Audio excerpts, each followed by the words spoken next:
dans toutes les négociations, il va y avoir des difficultés. Sinon, ce n'est pas une négociation. C'est un preneur de commande.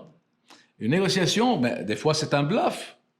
Des fois, nous sommes en train de créer un bluff. C'est ce qu'on appelle le hareng rouge. Je rentre dans une négociation et je vous dis c'est ça, c'est non négociable. Mais c'est pas ça ce que je veux. Et quand je vais vous fatiguer, vous êtes au bout, là je vais dire ok, je laisse aller ceci, je peux avoir telle et telle et telle affaire. Donc souvent le stress c'est un gambit, c'est un jeu, c'est des tactiques de négociation.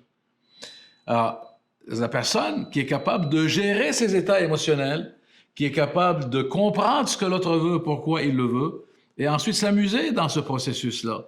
Moi j'avais un fantasme, c'est de réduire mes formations de négociation à 30 secondes.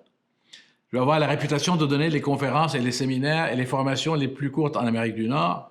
Les gens vont dire, on ne perd pas de temps avec toi. Donc, il y a 3 choses dans une négociation. Je dois savoir ce que je veux, le minimum acceptable ou le maximum que je veux donner.